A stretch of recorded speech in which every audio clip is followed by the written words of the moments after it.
Buenas tardes. Se nos está poniendo fría la cuarentena. Se nos está poniendo fría. Vamos, 3, 4. Vamos, 3, 4. Vamos, 3, 4. 5, 6.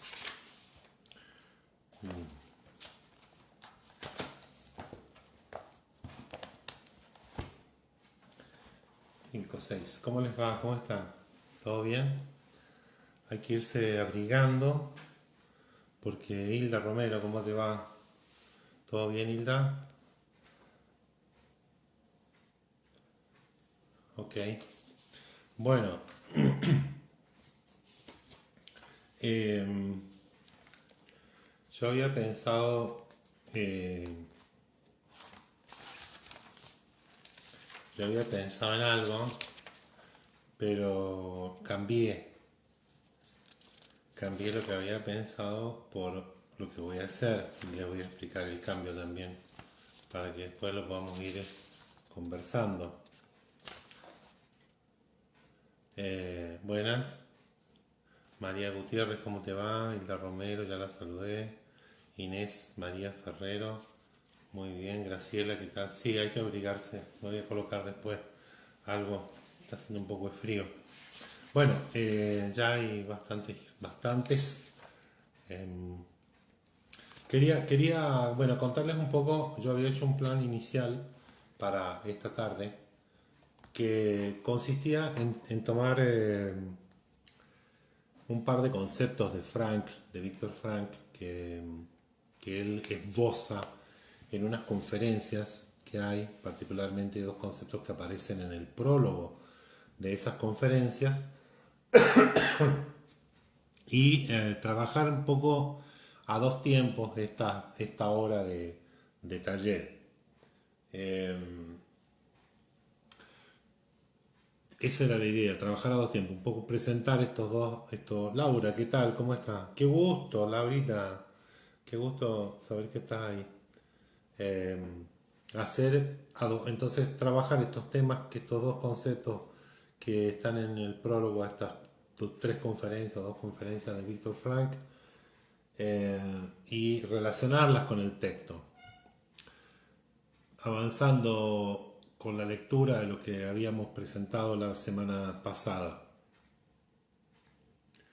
Me pasó que me puse a leer el libro, me puse a leer los capítulos para hacer eso, y entonces me di cuenta de un par de cosas.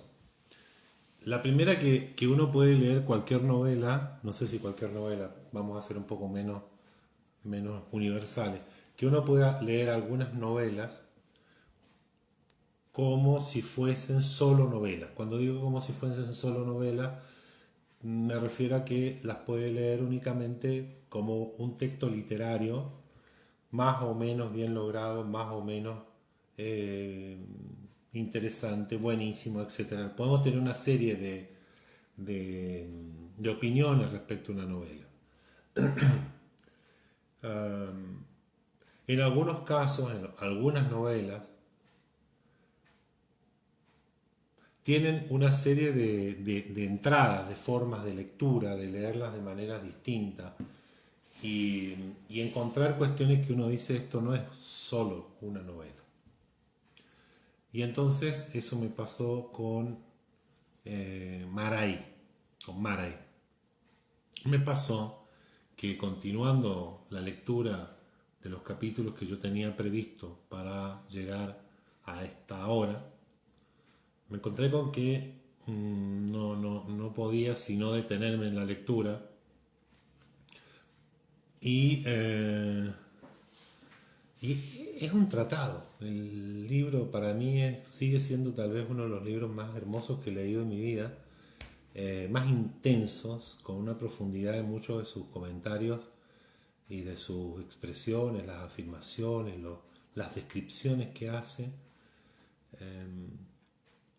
que permiten pensar muchas cosas, no solo si usted es psicólogo o psicóloga, sino pensar muchas cosas en relación particularmente a uno ejes que Víctor Frank plantea como indicadores de que tenemos una vida más o menos realizada, ¿no? El amor, la relación con los otros y la relación con uno mismo expresada en lo que uno va a hacer de su vida. Estos son como los tres ejes que ya los hemos planteado antes para lograr comprender cuál es la visión antropológica, si usted quiere, de Víctor Frank y de Adler por ahí.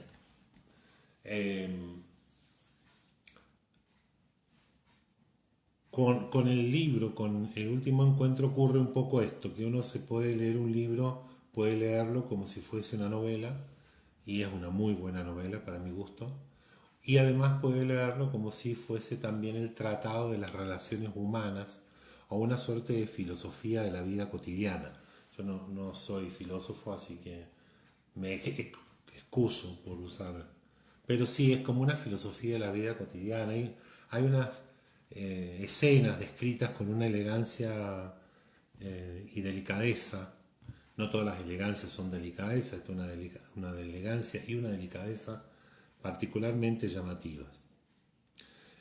Por lo tanto, lo que yo me he propuesto, espero no molestar a nadie, es avanzar hasta el fin del capítulo 8, que es cuando finalmente Conrad llega a la mansión y es recibido por el general, llegar hasta ahí, y la semana que viene trabajar estos textos o estos conceptos de Víctor Frank en relación a lo que hemos leído hasta ahora de la novela de Sándor Márai. Si usted tiene el libro, sería interesante que lo releyera, si ya lo ha leído, y si no lo ha leído, que se permita dedicarle un tiempo para disfrutar de algunas de las cosas que uno puede encontrar acá. Lo que habíamos leído hasta fin del capítulo 4, la semana anterior, lo que yo había presentado hasta fin del capítulo 4, que es cuando el niño, el hijo del guardia imperial, visita a la familia de la madre en la Bretaña, se enferma y llega Nini, su nodriza, a cuidarlo, a verlo. Ese capítulo termina con ambos dos frente al mar, donde él le dice a Nini que será poeta y en cambio su nodriza le dice que será soldado, será militar como su padre. Él va a decir entonces que su padre también es poeta porque anda pensando en otras cosas. Habíamos hecho algún acercamiento a ese pensamiento, pensando, diciendo, esclareciendo que tal vez el niño se refería a la tensión que ya nos había mostrado el autor que se producía entre la madre, la joven parisina, y el guardia imperial, porque a él le gustaba la casa, los bichos, el bosque y eso, y a ella en cambio le gustaba la música. Y esas dos, muy bien, Olga Marzolini, que encontró en Google, Marta Beckes, buenas tardes. Entonces, lo que teníamos ahí era ese conflicto que de alguna manera vive la pareja por los gustos distintos. Más un segundo ítem que no hay que desconocer, que es ese momento en que ella baila con el emperador de Austria, hablan de algo, ella llora y él va a acompañarla hasta dejarla con su marido. No sabemos de qué hablan ella y el emperador y no lo sabremos nunca, se lo digo así. Si usted piensa que en algún momento nos van a develar el contenido de esa conversación, no lo sabremos nunca. Lo que no viene a ser un acto de discreción o un olvido de Márai, sino algo que se va a explicar también por algunas cosas de la misma novela, del mismo relato, como un comportamiento social que vamos a delinear en los capítulos que vamos a ver hoy día.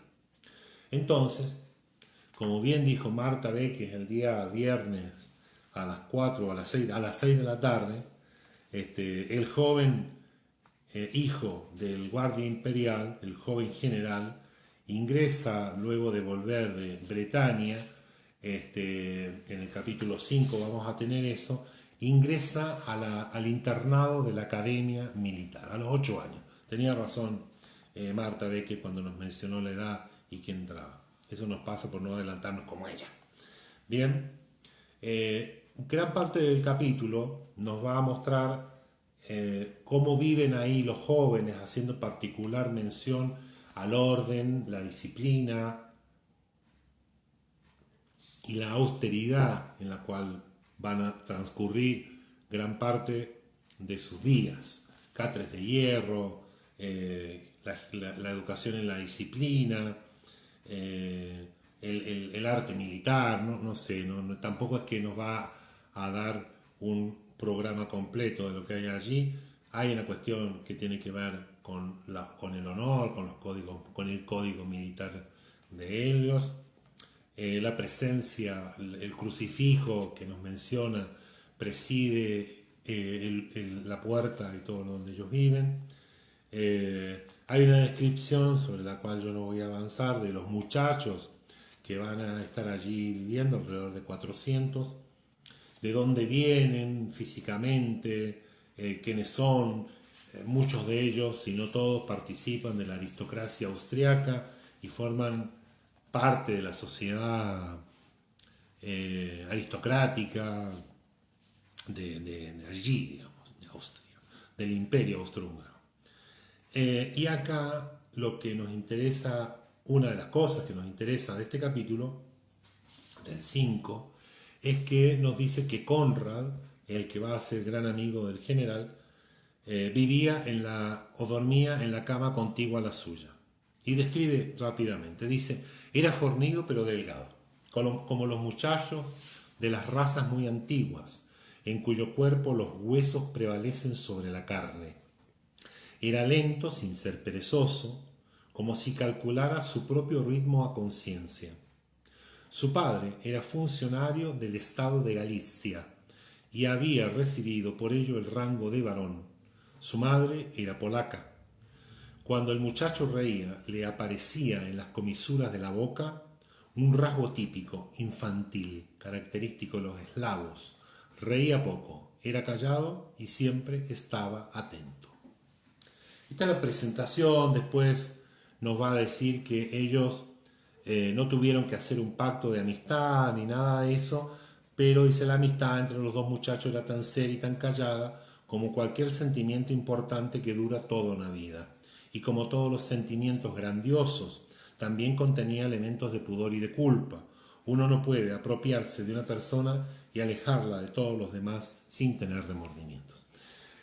Es interesante allí porque en medio de toda esta orden, disciplina, estudio, aparece esta primera relación que es la del general con Conrad. Hasta acá no nos han dicho el nombre del general. Si usted lee el libro, se va a percatar que todo el tiempo se dirigen, lo describen a él como el hijo del guardia imperial, y al que le ponen nombre inmediatamente, mucho antes de que aparezca el nombre del general, es a Conrad. Hasta acá no tenemos nombres. A lo largo de la historia no aparece el nombre del padre, hasta acá no aparece el nombre del padre o de la madre, no aparece el nombre del general, aparece el nombre de Conrad primero. Este es alguien que vamos a saber y conocer por su nombre desde un inicio, o casi desde un inicio.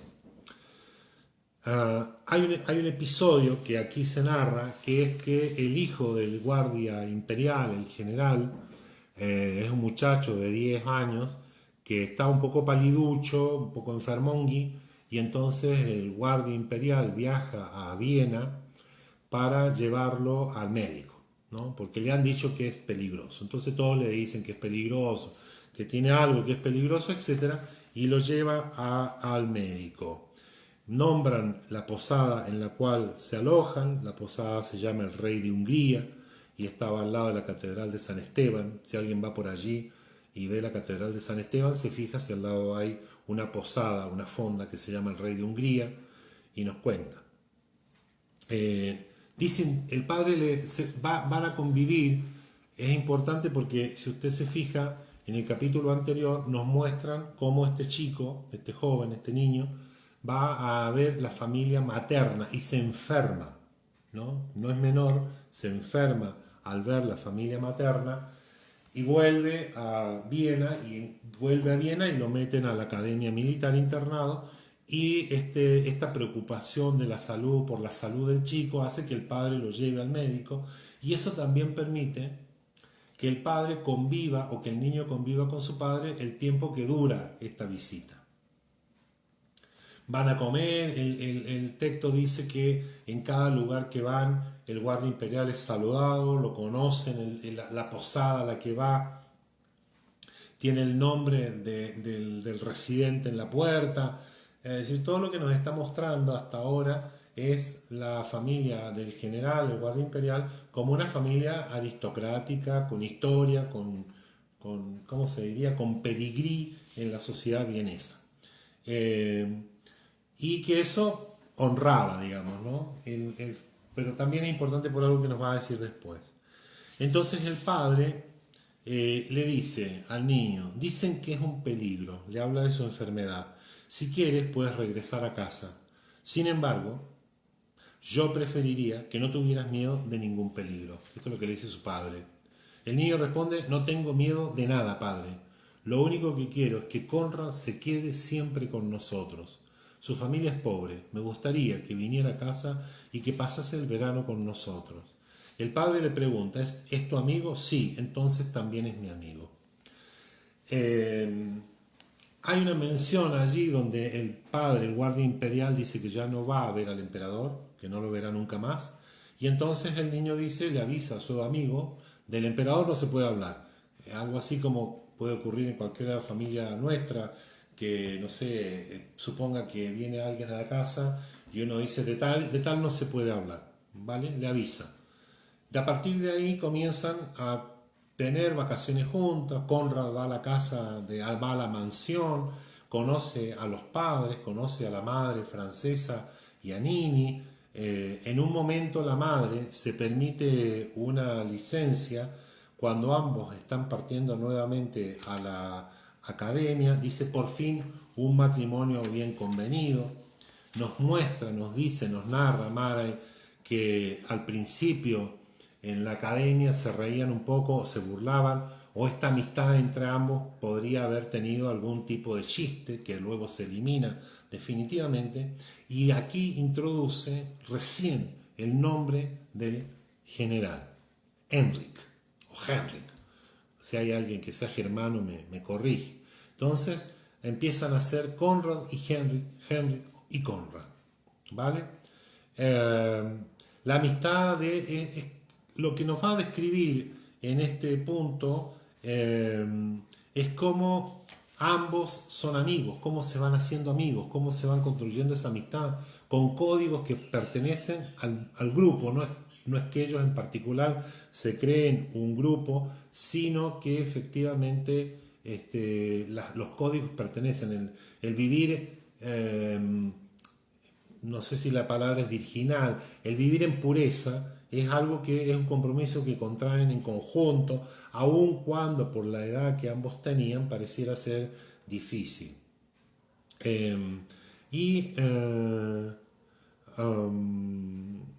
Ocurre sí, en este punto, es en el capítulo 5, si no me equivoco, permítanme confirmar, sí, en el capítulo 5, Conrad invita a Henrik a visitar, a conocer a los padres. ¿Quiénes son los padres? El padre de Henrik es, ya lo hemos dicho, un servidor público que gracias a ese servicio público ha sido nombrado barón, y su madre es una mujer polaca que ha tenido una vida tal vez auspiciosa, y parece ser ha venido a menos. Ha venido a menos de lo que ella estaba acostumbrada, y parece también, por lo que nos deja entrever Marai, le hace algunas exigencias a su marido para mantener el nivel social que ya conocía. Lo que ocurre cuando conoce entonces a los padres de Conrad está también profundizado por la mirada que Conrad tiene de sus padres y cómo se lo explica. Dice, si me compro una silla de montar, ellos no comen carne durante 3 meses. Si doy una propina en una fiesta, mi padre no fuma puros durante una semana. Y todo esto ya dura 22 años. Sin embargo, nunca me ha faltado nada. En algún lugar lejano de Polonia, en la frontera con Rusia, existe una hacienda y le dice que desde ahí viene la comida, el dinero y algunas cosas. Primero vendieron los muebles, luego el jardín, las tierras, la casa. Después vendieron su salud, su comodidad, su tranquilidad, su vejez, las pretensiones sociales de mi madre, la posibilidad de tener una habitación más en esta ciudad piojosa, la de tener muebles presentables y la de recibir visitas. ¿Lo comprendes? Lo siento mucho, dijo Henrik, nervioso y pálido. No tienes por qué disculparte, dijo su amigo muy serio. Solo quería que lo supieras. Bien, lo que tenemos acá es básicamente que si bien en la academia militar se conocen ambos, surge la amistad como un compañerismo y una hermandad que está pensada para toda la vida, aun con todas las suspicacias que pueda despertar, lo que muestra es la diferencia garrafal que hay de origen social tanto de uno como el otro. ¿Qué haces, Maggie? ¿Cómo te va? Y entonces, además, la descripción de Conrad respecto de la situación social de sus padres es de peso, ¿no? Es un peso, es como, es terrible, ¿no? Es como, él dice en algún momento, ha deseado que sus padres mueran, porque es un peso el que lleva difícil de transportar.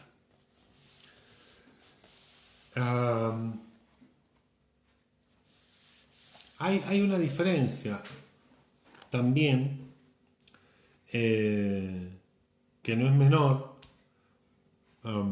que va a surgir a partir de todas estas cosas. Va a surgir cuando sepamos que Conrad tiene un refugio, tiene un lugar, un apartado al que nadie puede llegar, ¿no? Ese apartado es la música. Pero, y acá hay una diferencia que establece Murray, no es la música no es la música militar, no es la marcha, no es la marcialidad que ayuda a que el soldado marche o avisa del desfile. La música a la que se refiere Murray, por la cual efectivamente Conrad tiene un espacio donde no entra nadie más, va a ser la música de Strauss. Por lo menos dice allí que en esa época Strauss era lo que se escuchaba, era así como escuchar reggaetón. Bueno, mutatis mutandis, no vamos a poner a Strauss en la misma línea. Y lo que ocurre allí cuando el último encuentro de Sándor Márai, se llama el libro, lo que ocurre ahí, la descripción que hace es no es solo que al tipo le gustaba la música, lo que está describiendo Murray es que Conrad logra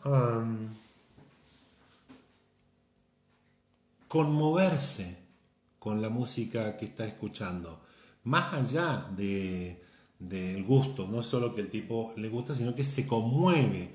La música para él es una sensibilidad particular, ¿no?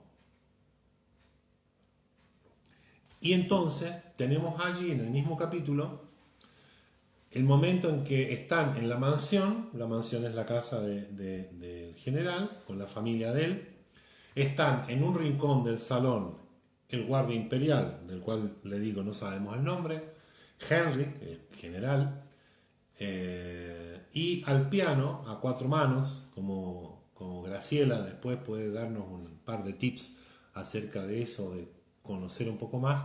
Y entonces Conrad está ejecutando con la madre de Henrik una polonesa de Schumann. y ambos están extasiados, los dos están extasiados, la madre y Conrad están totalmente inundados por lo que la música de Chopin puede provocarles. Desconocemos qué. Tenemos un cuadro. El cuadro es la madre con las posturas corporales, espalda rígida, que se yo, tocando el piano, el igual. Y esa es una imagen, es un cuadro. El otro es el general con su padre fumando en un rincón del salón, escuchando, pero allí la descripción de Maray es que ambos escuchan con respeto y educación. Es como, de alguna manera, es como debe hacerlo, ¿no? No importa si usted entiende o no, debe ser respetuoso, tiene que escuchar respetuosamente hasta que termine.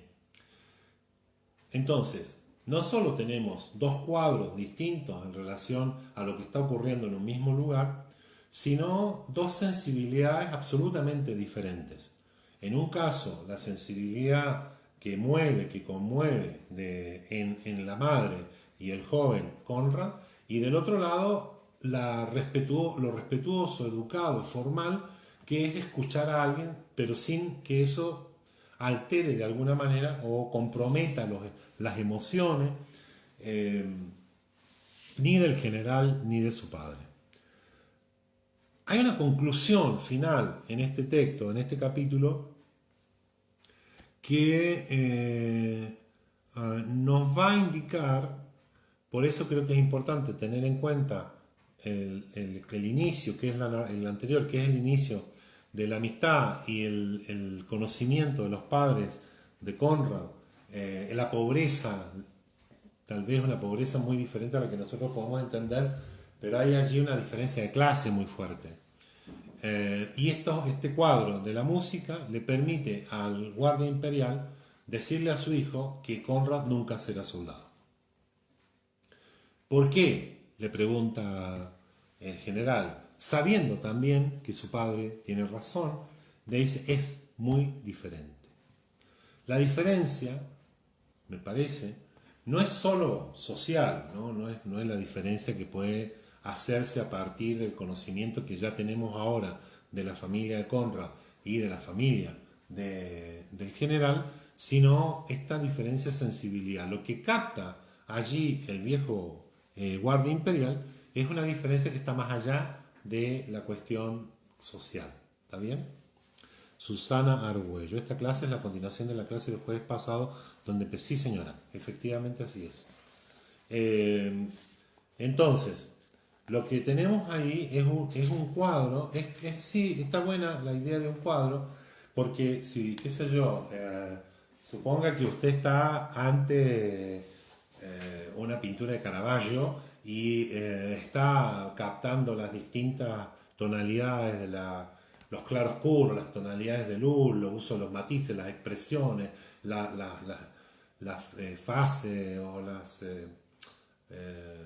marcas en el rostro, etcétera, y usted está conmovido por el cuadro. No sé si le ha ocurrido alguna vez mirar una pintura y conmoverse.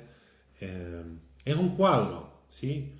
A lo mejor hay otra persona que lo ve y no le dice nada, dice, bueno, un tipo que pintó cargado al oscuro en vez de claro, qué sé yo. Bueno, esa diferencia que estamos viendo acá en el capítulo, que hay entre la madre, porque la diferencia ya la sabíamos, recuerda que hay una diferencia entre la madre, la joven parisina y el guardia imperial.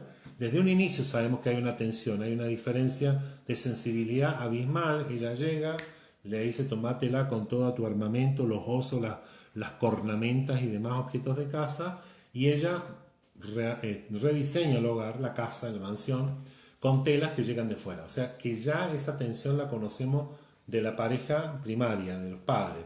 Ahora la conocemos entre el amigo Conrad y Henrik. O sea, existe una tensión similar y solamente estamos viendo acá que esa tensión va a terminar de alguna manera en un punto de desembocadura, de aflicción. Y la declaración del padre que dice que él no será soldado porque es diferente. Esa situación, en realidad la expresión es nunca será un soldado de verdad, que no sé si es peor que nunca será soldado. La respuesta a esa pregunta que hace el guardia imperial, Conrad ya la tiene. Él sabe que su amigo nunca será un soldado de verdad. Entonces, ¿por qué? Porque es diferente. Bien, ambos sabían esa respuesta, tanto el guardia imperial como el hijo. Hasta allí, no sé si hay alguna pregunta, alguna duda, algún comentario. Vamos bien con el tiempo. Hasta ahora, para que vayamos comprendiendo, Conrad es de Galicia. Hay otro personaje que lo hemos nombrado que también nace en Galicia y es Freud. Freud nace en Galicia. El padre de Conrad es servidor público, es varón por el hecho de ser un servidor público, o sea, no le viene el título por nobleza, sino por premio. La madre es polaca y en el texto que nosotros tenemos de este piano a cuatro manos, perdón, siempre a dos manos, a cuatro manos, sabemos que cuando la mujer habla dice Chopin es magnífico, qué sé yo, él dice, y es polaco, mira hacia un costado y dice, y era pariente de mi madre. No lo dice con cierto peso, ¿no? El texto allí es bueno porque nos menciona eso. Del guardia imperial sabemos que no le gusta la música y entonces hasta ahora tenemos un cuadro que se va a ir componiendo de alguna manera para que luego podamos comprender mejor qué es lo que se está discutiendo. Preguntas, dudas, comentarios, lo que guste. Esto es té verde. Se me está quedando la lengua entre los dientes. ¿Bien? ¿Alguna duda, algún comentario? Avancemos, ¿les parece? Mi intención es llegar al capítulo 8, que es cuando Conrad llega, al 9, perdón, cuando Conrad llega a la mansión. En el capítulo 7, allí yo creo que debiésemos tomar en cuenta, porque empieza con son las tres primeras frases, son realmente conmovedoras. Dice, uno siempre conoce la verdad. La otra verdad. La verdad oculta tras las apariencias, tras las máscaras, tras las distintas situaciones que nos presenta la vida. Se lo releo. Uno siempre conoce la verdad, la otra verdad. La verdad oculta tras las apariencias, tras las situaciones tras las máscaras, perdón, tras las distintas situaciones que nos presenta la vida. Sabemos que van a vivir juntos en Viena, porque el guardia imperial ha hecho algo para que ambos vivan los primeros años de servicio cerca de la corte. Ahí llegó Rudolf Blanco, muy bien, bienvenido. Conrad alquiló un piano para tener allí, no toca mucho, pero toca poco. En ese piso viven ambos. Ahora bien, el vivir juntos no tiene nada que ver con los tipos de vida que tienen. Efectivamente, Conrad vive allí, no sale mucho, muy poco, vive casi en una suerte de convento, porque obviamente tenemos la descripción de lo que significa para él gastar dinero. Entonces la forma de no gastar dinero es no salir. Lee, escucha música.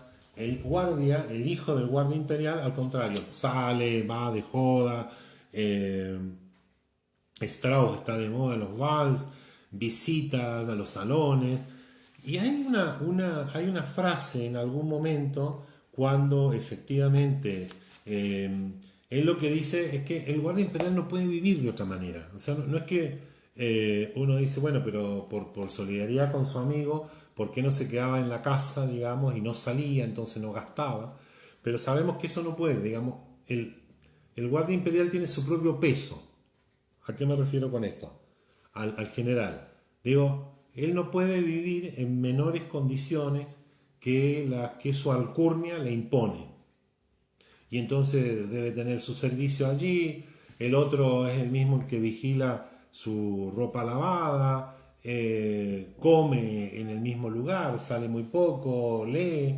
Las cosas que lee son historia, estrategia militar, etcétera. El joven general lo que va a leer es sobre viajes, o sea, una cosa mucho más frívola, si se quiere, en sus lecturas.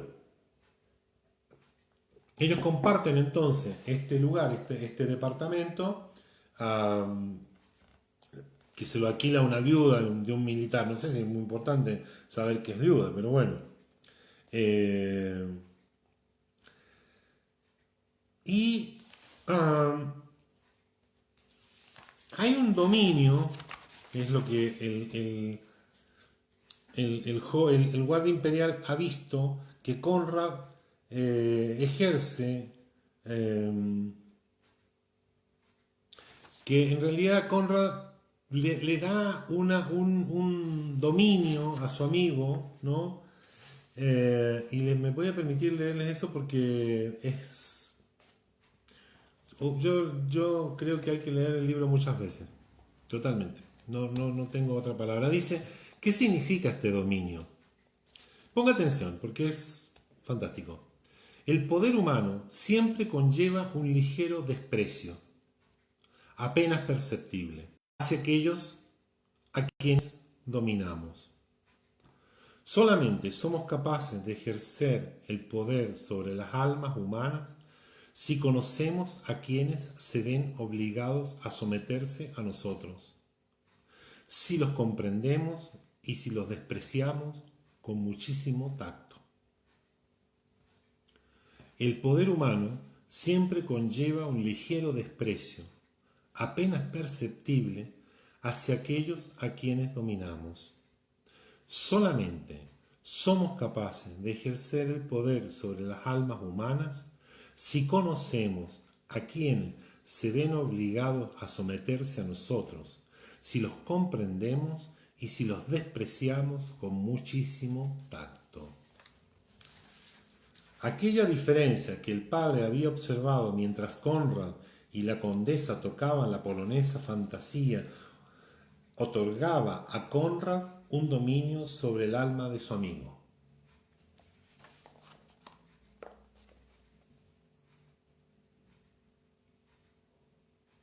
¿Qué significaba ese dominio? El poder humano siempre conlleva un ligero desprecio, apenas perceptible, hacia aquellos a quienes dominamos. Solamente somos capaces de ejercer el poder sobre las almas humanas si conocemos a quienes se ven obligados a someterse a nosotros, si los comprendemos y si los despreciamos con muchísimo tacto.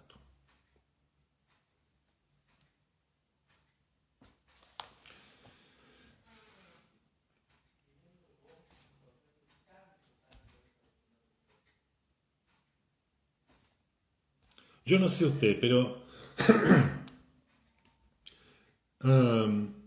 lo que se va tejiendo en esta amistad que surge, no, de nuevo, no es por la diferencia, me parece, social, donde está el asunto, no es porque uno tenga mucha plata y el otro no tenga un sope. Lo que va ocurriendo tiene que ver con otra cosa. Y Murray lo sitúa en otro lugar. No lo sitúa en lo material, porque situar la diferencia en lo material sería bastante chabacano, digamos, para el tipo de novela que estamos leyendo. No lo sitúa, me imagino que sí, es como el cuarteto, dice Ruth. No sitúa ahí la diferencia, Conrad, atento, no está diciendo que porque uno era pobre tenía estos valores y porque el otro tenía guita tenía estos otros. La diferencia la está situando en otro lado.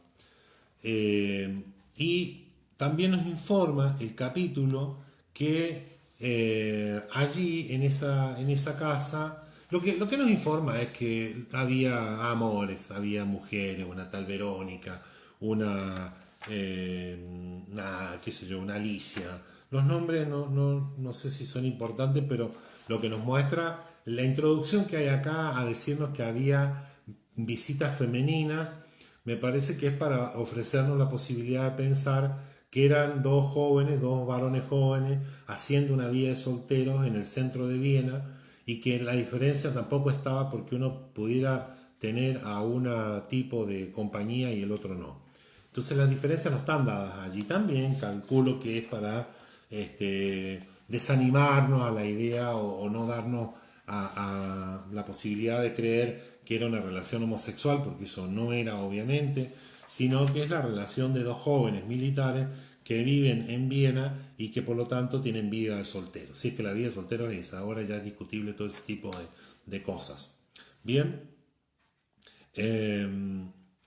Conrad usa anteojos para leer, cuando su amigo llegaba a casa por las noches tras sus andanzas, el joven general se tomaba una botella de vino y en algunas de esas noches conversaban hasta tarde los dos y la pasaban bomba. Bien, pero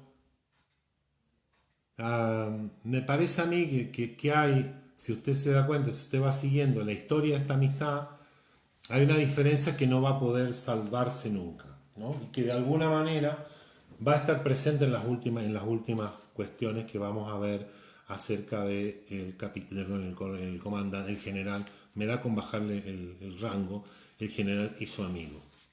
El capítulo 8 es breve. ¿Por qué? Y porque nos muestra que el general es el momento que todo esto que ocurre es la previa al encuentro. Todo esto es la previa al encuentro y él se va acordando de algunas cosas. Hay un dato que no es menor, que es el tiempo. Si usted lee la novela, se va a percatar que hay un uso en la narración del tiempo. ¿A qué me refiero con esto? Me refiero con esto a que el tiempo es tranquilo, es pausado, se da, pero aparte de eso va ocurriendo algo. Él se recuerda en uno de los capítulos anteriores, él está en la habitación que había sido de su madre, ve la estufa y se da cuenta en ese momento del frío, ¿cómo le va a Mercedes Busto? Del frío que la madre debe haber experimentado en ese lugar. Lo que está pasando ahora, lo que está ocurriendo en este momento, son los recuerdos que el general va teniendo previo al encuentro con el amigo de su infancia, de su juventud, al compañero de armas. Y él en algún momento nos va a decir también cómo el tiempo cambia los recuerdos, algo que debiésemos ponerle atención nosotros, porque lo que está diciendo es que el tiempo, de alguna manera, tiempo transcurrido, que son 41 años, 43 meses, lo que ha transcurrido cambia el recuerdo que uno tiene de esas situaciones, cambia cómo lo recuerdas, qué pasó en aquel momento. Lo que él está haciendo es una suerte de repaso de todo lo que pasó. Igual, si uno se encuentra con alguien con quien ha compartido muchísimo y deja pasar o ha pasado mucho tiempo sin verse y entonces usted tiene un encuentro con esa persona, usted comienza a recordar episodios de la vida con ella o con él que efectivamente tienen lecturas distintas. Entonces, de pronto es tirar un hilo, el hilván, si se quiere, usted tira y se comprime los acontecimientos. El tiempo va a ordenar los recuerdos de manera distinta, se van a priorizar de otra forma, se van a comprender y significar de maneras distintas, se van a pensar. En uno de los momentos él nos dice, ¿no?, que tal vez el primer tiempo quería venganza y después ya la venganza desaparece. En este capítulo, que es donde él se está vistiendo, vemos que revisa su uniforme militar, que hacía 10 años que no se lo ponía, repasa las condecoraciones, dice como trofeos viejos y los va dejando a un lado, toma su viejo revólver con todas las balas puestas, es decir, que no es un arma que está en desuso, o por lo menos que no está derruida, la examina como un experto y también la deja, ¿no? Decide no vestirse como militar,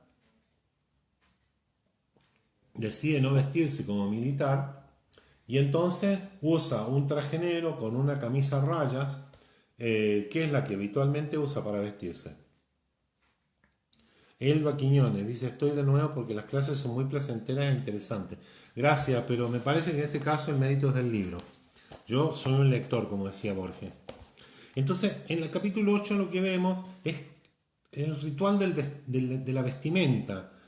El ritual de la vestimenta, que en este caso además tiene el abandono de ciertas cuestiones, ¿no? El abandono de las insignias, de las condecoraciones, del traje militar, etc.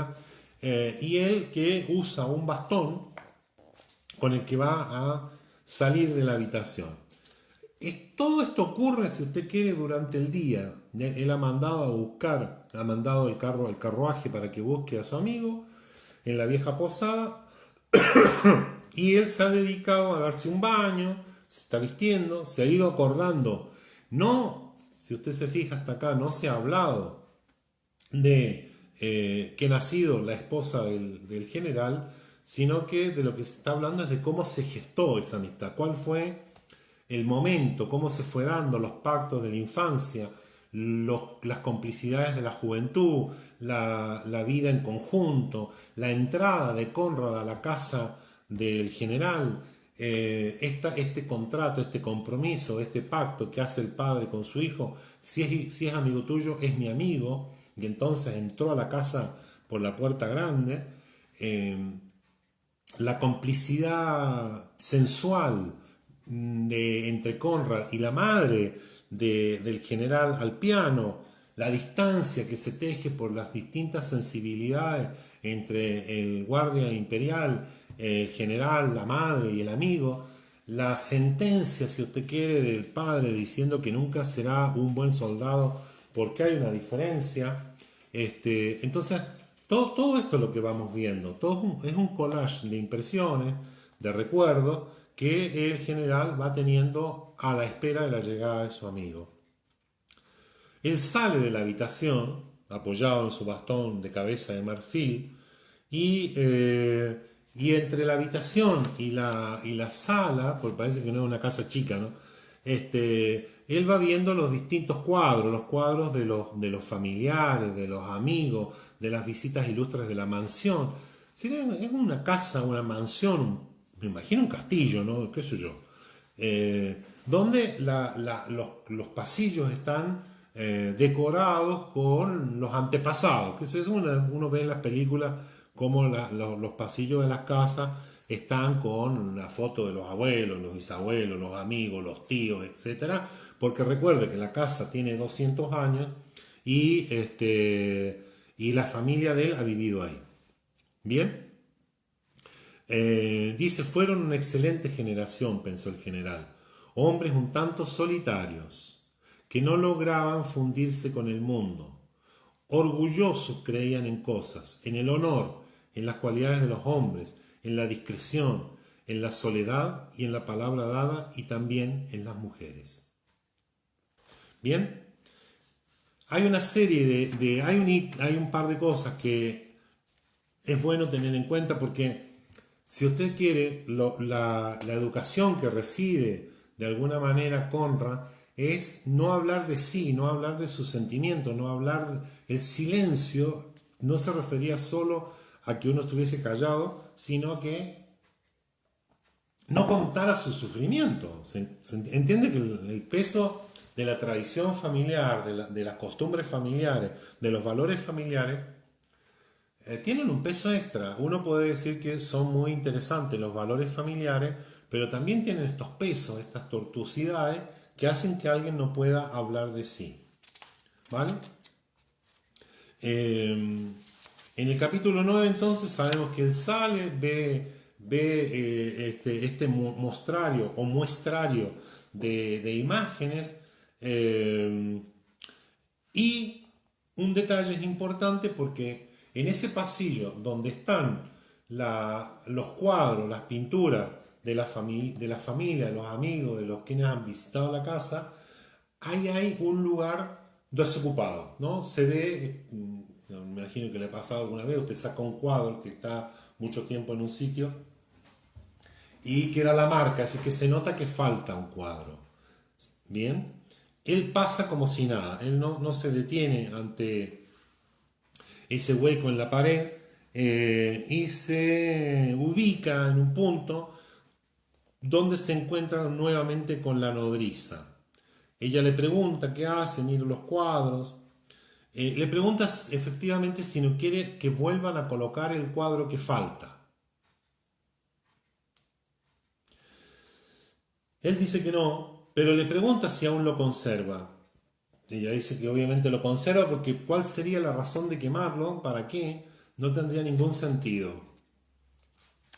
A propósito de todo esto, vemos cómo la mansión que se ha preparado para recibir a Conrad empieza a revivir. Vemos cómo efectivamente las luces, los fuegos, etcétera, etcétera, comienzan a mostrar que la casa vuelve a tener la vida que había tenido en algún momento y sobre la cual obviamente no hay nada en este momento, de la cual no hay nada en este momento.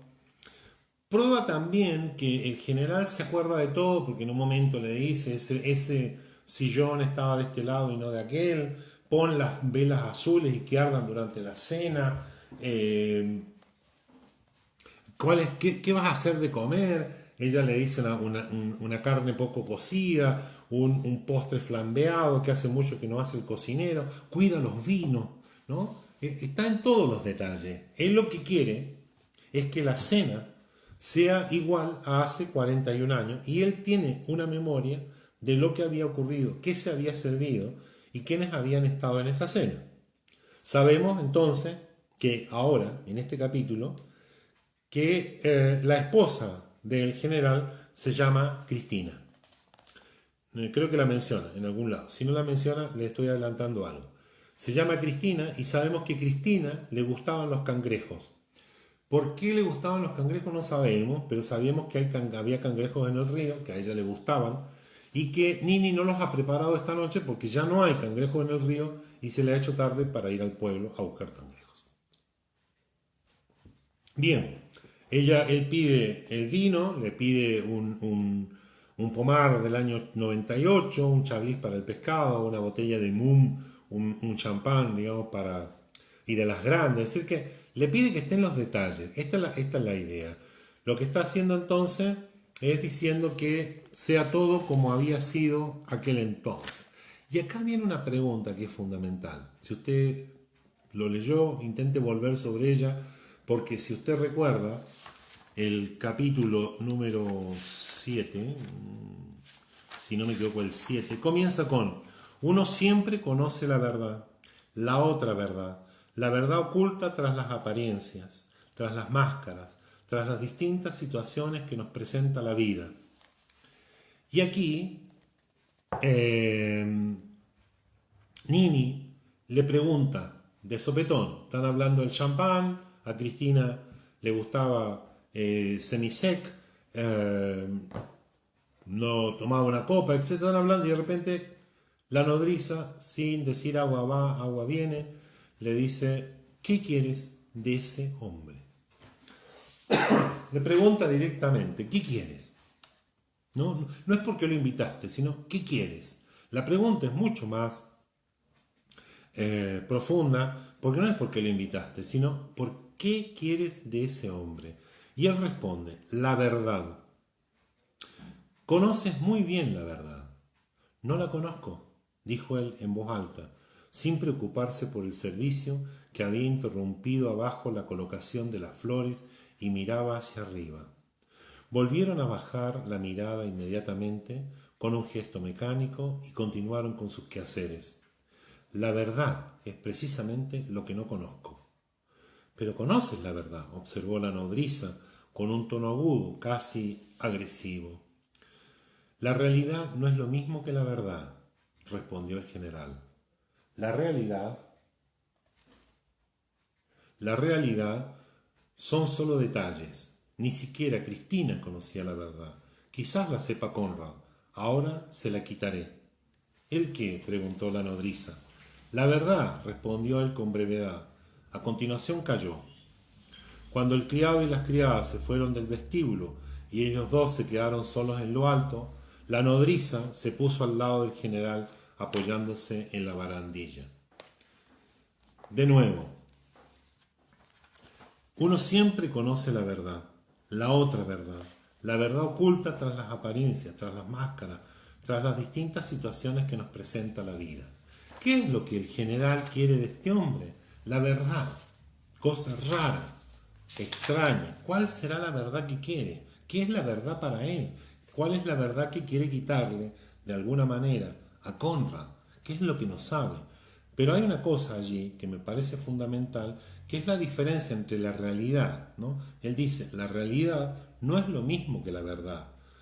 La realidad son solo detalles. pasó esto, es las descripciones, cuando te dice, ¿qué pasó? Pasó esto, salió, entró, pegó, volvió, hizo, ¿no? Un conjunto de detalles, ¿no? La realidad es otra cosa para él. Sobre eso es gran parte de lo que vamos a ver en los capítulos que vienen cuando se ponga a hablar con Conrad.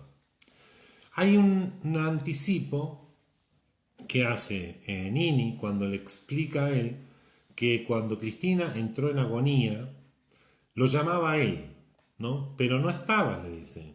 Es ella, Nini, la que la acompaña. Él estaba en su habitación mientras ella se moría, ¿no? Quiero que lo sepas, le dice, para que no se te olvide esta noche. Sea cual sea la verdad que busca, ¿no? Lo que le está diciendo Nini es que Cristina, la que ha sido su esposa, lo ha llamado a él cuando estaba en agonía.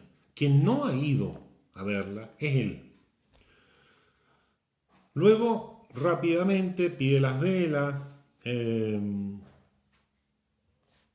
haciendo notar que efectivamente recuerda cada uno de los detalles de la cena, de la última cena que hubo allí, y baja las escaleras, en algún punto deja el bastón y ya un hombre ya mayor con un andar de viejo, se encuentra con quien ha sido su amigo en la infancia y en la adolescencia. Ya ves, he vuelto, dijo el invitado en voz baja. Nunca lo he dudado, respondió el general, también en voz baja, sonriendo. Se dieron la mano con gran cortesía. Allí tenemos el paisaje de lo que nosotros vamos viendo. Si usted ha leído... Uy, son las 7 ya, perdón, no me di cuenta la hora. Si usted ha seguido más o menos... Disculpen, no me di cuenta que ya eran las 7. Bueno, me pasa. Si usted se percata de cuáles han sido los ejes sobre los cuales hemos ido discutiendo, hay muchas formas de entrar en la novela de Maray. Si ponemos atención sobre lo que hemos ido haciendo y por qué puede en la novela permitirnos entender algunas cuestiones que presenta Víctor Frank, aparte de las cuestiones que son contemporáneas entre autores, Frank y Maray, también están estas cuestiones que presenta sobre las cuales yo leí el libro, me agradó muchísimo, tu comentario es excelente, estoy comprendiendo muchas cosas. Gracias, Olga Marzolini. Yo lo que intento hacer es mostrar cómo una determinada teoría psicológica, en este caso la de Víctor Frank, la podemos ir viendo en la medida en que descubrimos los personajes de una novela como la de Maray, El último encuentro. ¿En qué sentido? Con esto voy cerrando.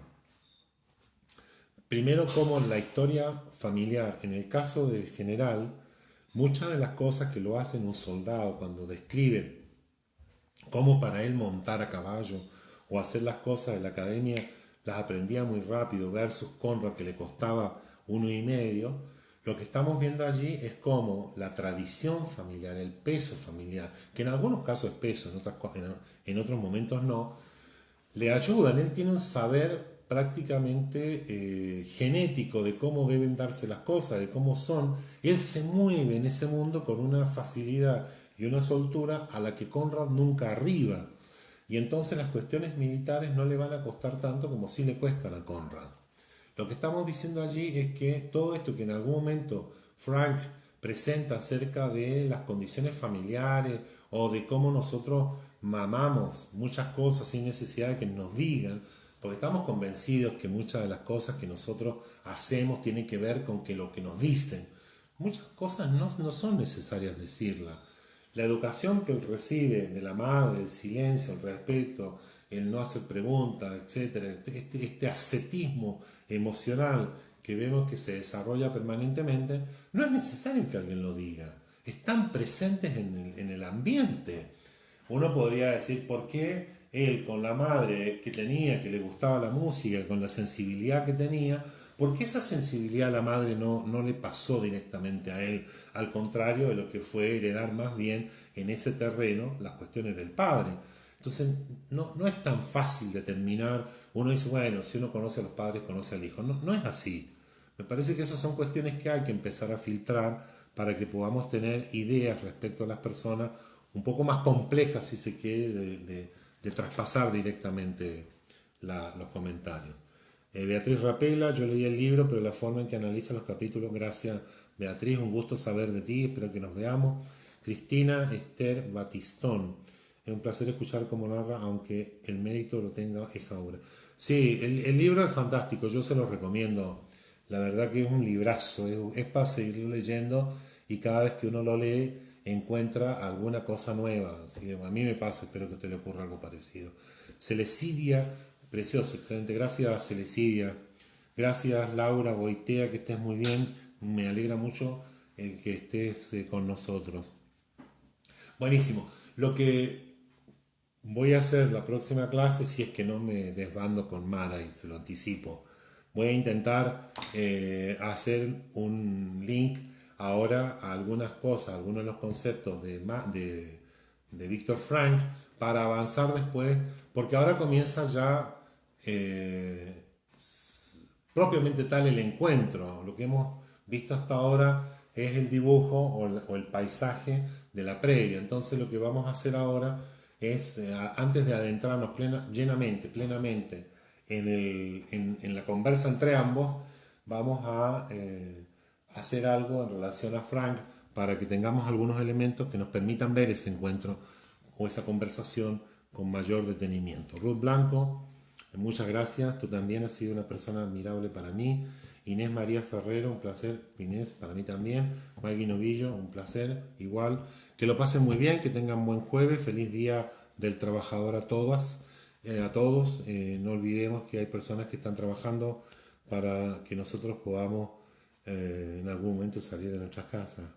Que tengan muy buena tarde, muy buena noche, que lo disfruten a las 10 de la noche. Buenas noches, Sepran, fin de jornada. Esperemos que estén todos bien y mañana mejor.